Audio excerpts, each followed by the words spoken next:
up, guys? Today we are doing another version of songs that remind me of the HAZBIN Hotel characters, but today we're getting a little bit spicy. Today we're going to be doing songs that remind me of the HAZBIN Hotel characters, Freaky Edition. These are going to be songs that the HAZBIN Hotel characters would do to, perform special activities to. Songs that they'd fuck to. Songs that are on that special playlist for them. That being said, you are free to take this video as them with their counterpart, as in them in their ships, or feel free to insert yourself in it as well. I'm not here to judge.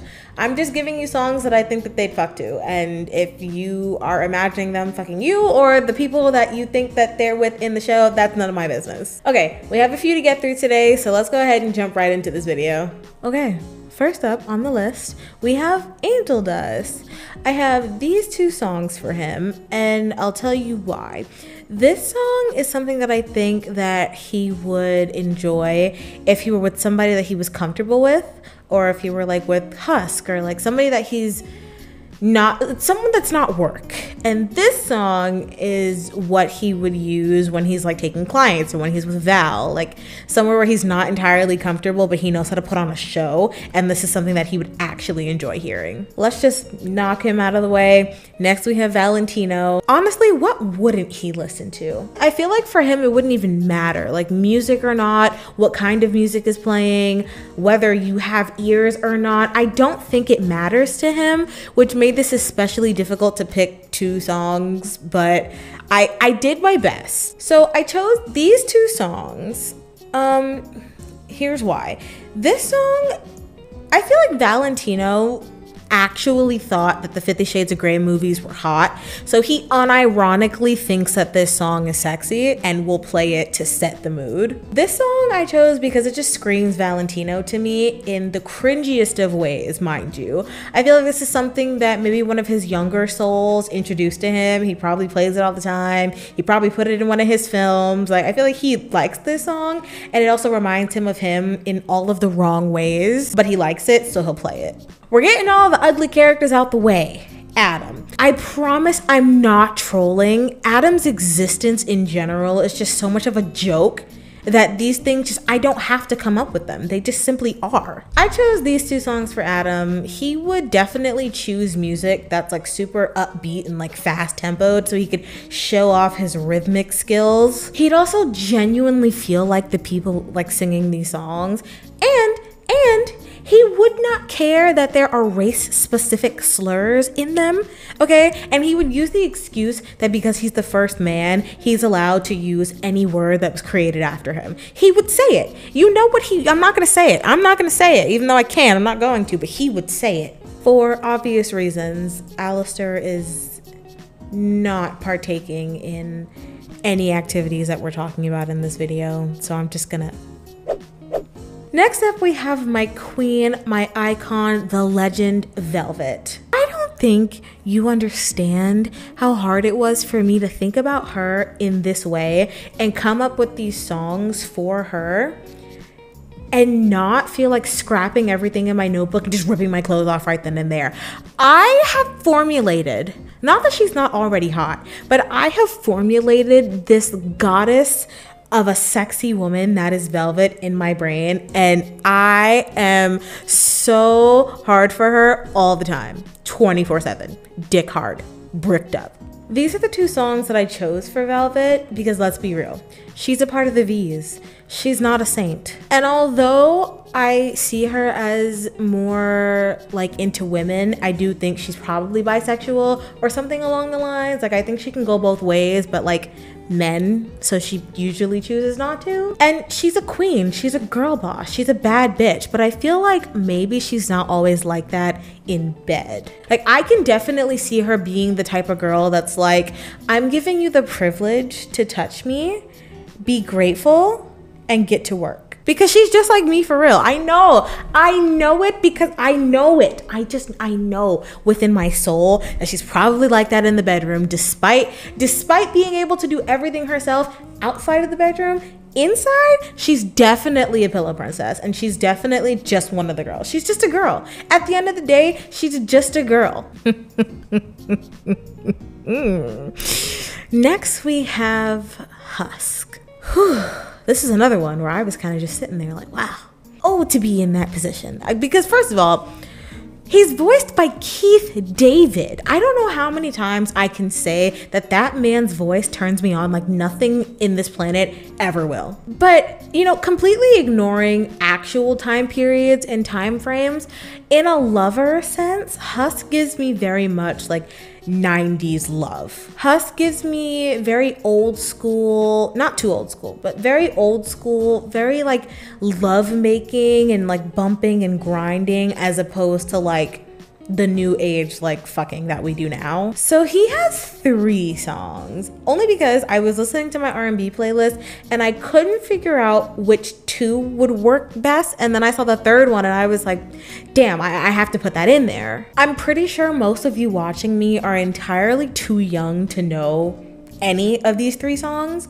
But if you haven't heard them and you want to understand what I'm talking about, please go listen to them, because once you hear them, you hear what's being said and you like hear the music, you'll understand what I mean about Husk, because I just see him.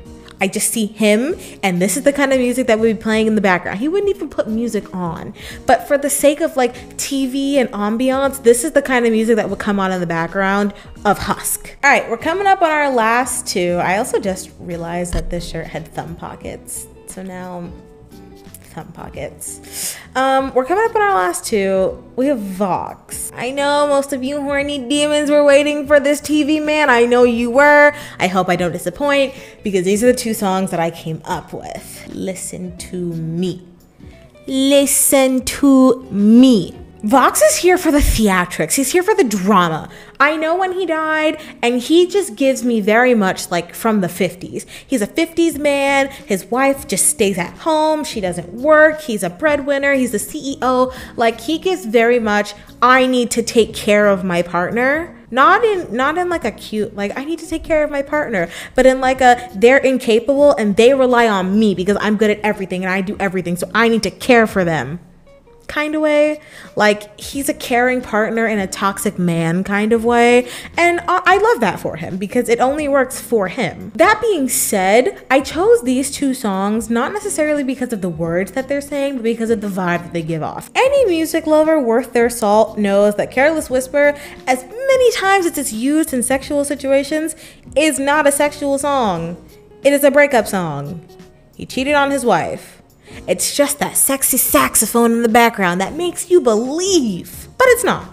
However, because it is used in that way so often, and if you've ever heard Feeling Good by Michael Bublé, you'll understand that both of these songs are masterpieces. If you listen to them in your ears, you're jizzing everywhere. Vox would be very much the rose petals on the bed, champagne, expensive champagne, bubble bath as foreplay, and he wants a cinematic masterpiece. Like, he's not listening to the words. He wants to feel like he's in a movie scene. He's playing these songs full blast just because of the ambiance, because of the aura, the vibe that they give off when you hear them.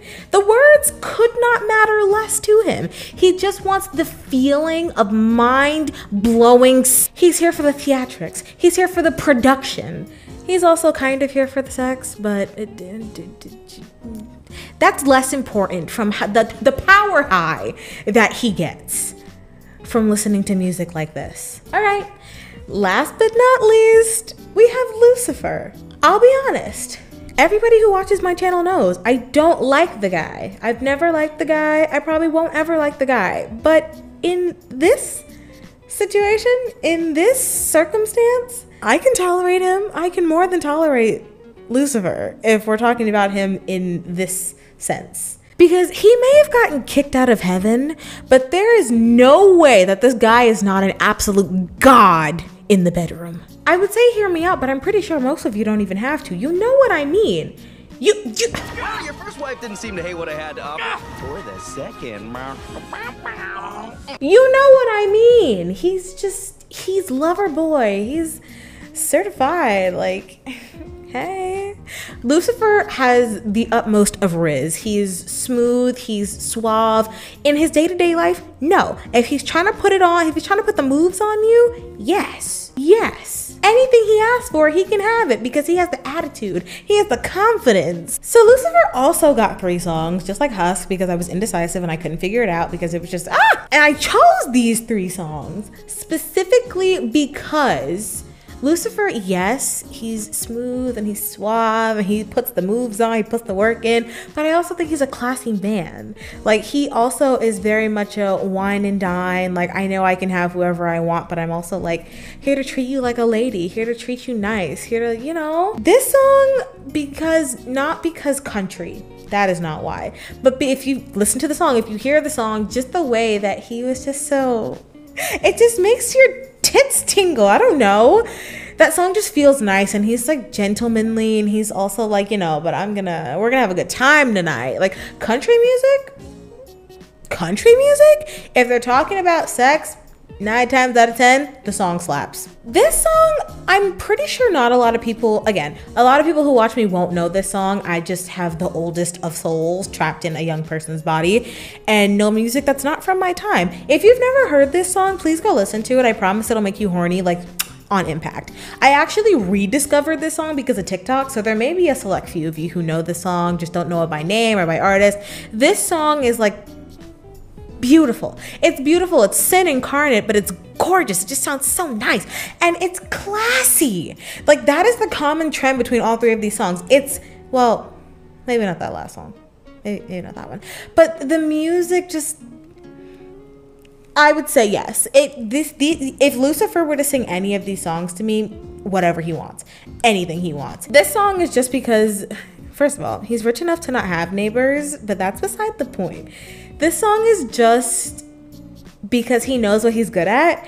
And if you, I'm not gonna get into this right now, but if you just listen to the words, like screaming, scratching, yelling, scream my name, make the neighbors know my name.